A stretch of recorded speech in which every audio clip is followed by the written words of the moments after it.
Welcome to footballgameplan.com, where football makes sense. I'm Emery Hunt, the czar of the playbook. We're here at the 2020 NFL Scouting Combine with Jordan Rodriguez, outstanding writer from The Athletic, who covers the Panthers. Thank you for taking time. You're too kind. You know, I've been really excited to do this, so I'm glad we could link up, and I'm excited to talk some football with you. Well, I have to jump in because we're talking about the Combine, and you cover the Panthers. Not the best year, but there's a lot of pieces there where it's been, you watch the games, you say, hey, these guys have talent. It's a few things here, but first things first, Cam Newton, there's a talk about whether he's going to be gone, whether he's going to be there. What's your thoughts on Newton being there, and is it a real thing that he may potentially be gone? I think all options are on the table right now. You know, everybody's saying the right things and doing the right things. Finally, the team came out and publicly committed to him, which had taken, I don't know why it took so long, but it did. And I think it's a smart thing for both sides right now. He needs to come out and have a great year and show that he's healthy, that he can get a long-term contract, whether it's with Carolina or somewhere else. So essentially he'd be playing on a little bit of a prove-it year. And then the Panthers also don't really have a plan after Cam Newton at quarterback. So even with a new coaching staff, a new owner, the thought initially has been, well, maybe they want to get in their own guy and develop. But Cam Newton, when healthy, is Cam freaking Newton, right? So you would be remiss to not at least see what he can do for you, test out the foot, test out the shoulder, see if he's healthy, at least to camp. I think June is actually going to be the biggest month for him because that should be when he returns to full football activity instead of being limited in the spring. And then you have time. Let's say you draft a quarterback. You have time to sit him behind a former most valuable player of the National Football League. You know, a guy like Cam who we know can just be an outstanding leader and teach and is kind of assimilating into that role a little bit more, who also wants to prove something to, you know, Panthers fans and to the rest of the league. Do you feel like it's more about the health as opposed to skill? Because I feel like people nationally are trying to confuse the two, or trying to make, okay, well, Cam is on the market or not in their plans because of talent, but it's really not talent. It's more because he hadn't been healthy. Right. I mean, health that's it. That really is it, because he's playing the best football of his life. You know, once Norv Turner was installed, and they worked a little bit on his footwork, tightened some things up through that 6-game stretch in what was it? Gosh, feels long ago. Right. 2018, when he was playing some of the best football of his life. The offense was moving efficiently. It was explosive. He and Christian McCaffrey were this 1-2 punch that was so impressive. And then, you know, he got hurt and things fell by the wayside. So I think the idea that it's about talent, I think that's ridiculous. I mean, it's all health with him, and especially a new young offensive coordinator coming in like Joe Brady, a really exciting, dynamic head coach in Matt Rule. Of course, they want their quarterback to kind of match that level.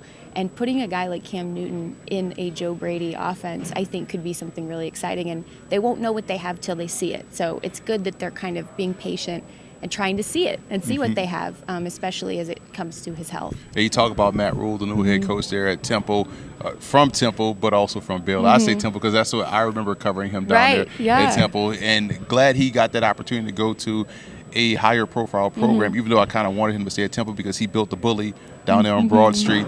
And you look at what he did with Baylor, and when he got there, they were 1-11, turned that program around. They're going to be good after he has gone. What are your initial thoughts on meeting Matt Rule here at the Combine, and how well do you think he'll do in Carolina? Well, he's really authentic. And, I mean, you know this from covering. Like, he's just so genuine. And I think that's really important because he's young. He is going to be a first-time head NFL coach. He's got a super NFL inexperienced staff relative to most of the rest of the league. You need to be able to win people over. You need to show players that you are authentic. You know, I think some of the concern was, okay, well, he was recruiting. You know, how real is this? He's recruiting. Well, this is just really who he is. And so if you can communicate to NFL players that not only are you a real person who's going to want the best for them and try to genuinely put them in a position to be successful, you also believe in coaching, and you believe in developing, and you believe in young talent and growth, kind of as a family, as he likes to call it. And so to me, if he can continue that, if he gets the autonomy to do do that, which I think is so important in the NFL these days with some of the owners that we see. I think that it's going to be really important for him to be able to stay on this path for 2 years. We know by history the first year is not going to be good. We know by seeing his history at Baylor and at Temple, the first year not so great, but they start incrementally getting better as he coaches up talent, develops talent. So I think it's going to be a long, to use his word, process. He loves to say the word process. And I think it's going to be a long process. But if he has the time, the autonomy to do it, and he can keep his staff intact, I think it's going to be kind of exciting. And 3 years from now, we'll follow back up on that in 3 years, and we'll see if we were right or not. Because everybody talks about a college coach going to the NFL and not being able to translate, but they forget how he took this trek. He was in the NFL for a stint, but he took over a team in Temple that was a legit doormat. Yeah. Took over Baylor, who was legit doormat, and built those teams up into where they were a prominent force. He had Temple in the top 10, playing college game day games against Notre Dame. And he has Baylor now in the Big 12 championship game, playing significant football again since Robert Griffin left. So you look at what he has done. Then he's assembled the staff. The big name obviously was Joe Brady and what he just done with LSU and their quarterback, the Heisman winner Joe Burrow. You were able to talk to Brady a little bit, and how was it for meeting him, and also how well do you think he can do, because he's young, I'm maybe older than him, and, you know. We won't tell anybody. Yeah, we won't tell anybody. So watching him deal with the college game, that young quarterback he has, and now going into the NFL and have to deal with Cam Newton, a guy that, you know, has a little bit of stature with him. Right. It's like have to, you know, really be his coach.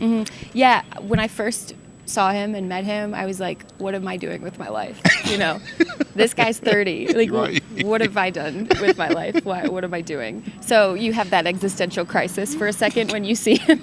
And then you know, you talk to him. He's really just a casual, normal guy. Obviously playing it very close to the vest, what he's going to be doing with this offense. I get it.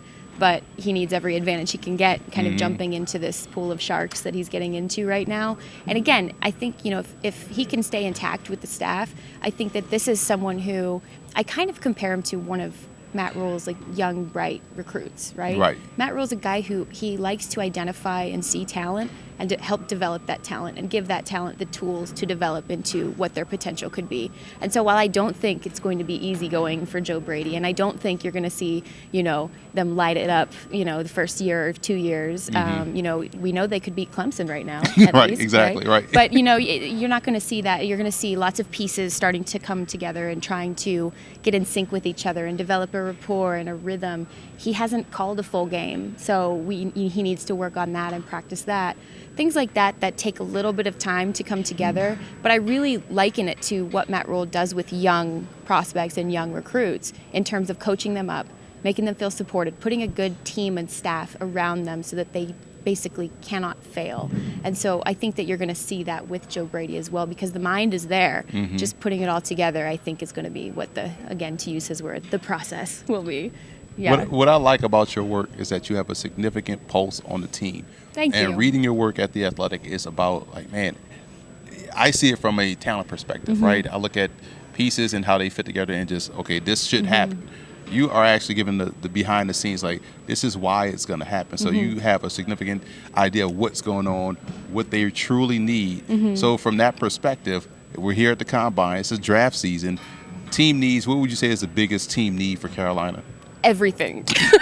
I like that. Great answer. No, I mean, I've been seeing you, and I'm here 8 a.m. to 11 every single day, every prospect, because they need everything. I would say one of the most catastrophic things about them last year was their inability to stop the run. Right.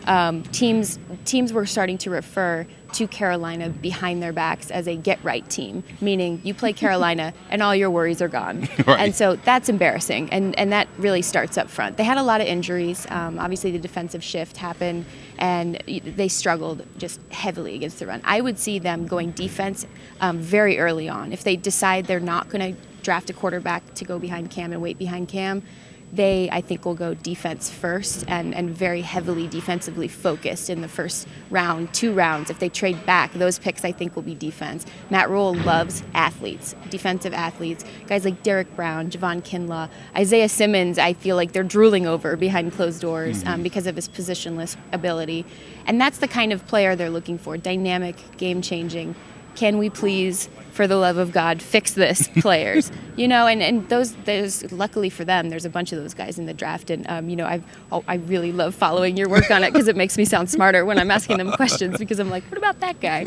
So, but those are 3 I think that are really attractive targets for them right now. Yeah, you talk about Isaiah Simmons. Yeah. He's a positionless player. I like how you mentioned that, because that's something that you have to have in today's NFL. Now, if you want the great value version, you have Cam Brown. That could be there maybe in the later part of the draft, that does a lot of the same things. And when you talk about being here at the Combine, a lot of it is about finding out the backstory of guys. Which one story of a player that had really captivated you so far here in Indy? Well, I actually had to step away for a minute and compose myself when Javon Kinlaw was talking today.